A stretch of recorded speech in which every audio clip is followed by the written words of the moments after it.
ফরিদপুর জেলার মধুখালীতে পরিবেশ অধিদপ্তরের ছাড়পত্র ছাড়াই আবাসিক এলাকা ও কৃষি জমিতে অবৈধভাবে একের পর এক গড়ে তোলা হয়েছে চারকোল কারখানা। কারখানার কালো ধোঁয়ায় মারাত্মকভাবে দূষিত হচ্ছে পরিবেশ। শ্বাসকষ্ট, অ্যাজমা সহ নানা রোগে আক্রান্ত হচ্ছে বিভিন্ন বয়সের মানুষ। ব্যাহত হচ্ছে ফসলের উৎপাদনও। তবে দ্রুতই ব্যবস্থা নেওয়ার আশ্বাস পরিবেশ অধিদপ্তরের। মিঠুন গোস্বামীর পাঠানো তথ্যচিত্রে ডেস্ক রিপোর্ট। ফরিদপুরের মধুখালী উপজেলার ধোপাগাতি আবাসিক এলাকা ও কৃষি জমিতে গড়ে তোলা হয়েছে কার্বন তৈরির এই চারকল কারখানা। এই ঈদে জামা জুতো অ্যাকসেসরিজের ডিসকাউন্ট। এখানে বিশেষ চুল্লিতে পাটকাঠি পুড়িয়ে তৈরি করা হয় কার্বন। কারখানার ছাই ও কালো ধোঁয়ায় মারাত্মকভাবে দূষিত হচ্ছে পরিবেশ। স্থানীয়দের অভিযোগ, প্রায় 1 বছর ধরে চলছে কারখানাটি। নানা রোগে আক্রান্ত হচ্ছে শিশু সহ নানা বয়সের মানুষ।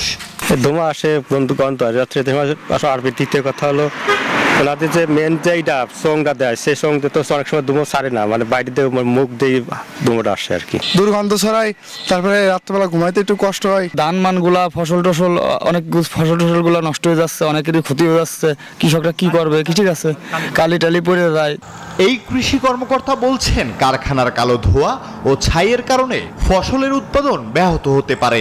ছাই তৈরি হচ্ছে তো ওইটা আবার অনেক ফসল লিফি ভেজিটেবল আছে অনেক সময়, বা অন্যান্য যে ফসল আছে সেটার পাতার উপরে যখন পড়ে তখন যদি প্রলেপ পড়ে যায় পাতার উপরে, তো ওই প্রলেপটা পড়ে গেলে তখন হচ্ছে পাতার যে ফটোসিনথেসিস প্রক্রিয়ায় খাবারটা উৎপাদন করে সেটা বাধাগ্রস্ত হতে পারে।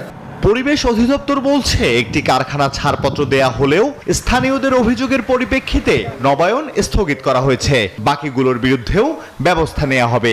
ওই প্রতিষ্ঠানের বিরুদ্ধে স্থানীয় লোকজন অভিযোগ দায়ের করাতে এবং আমরা অভিযোগ তদন্ত করে সত্যতা পেয়েছি, যার ফলশ্রুতিতে ওই কারখানা ছাড়পত্র নবায়ন প্রদান করা স্থগিত করা হয়েছে।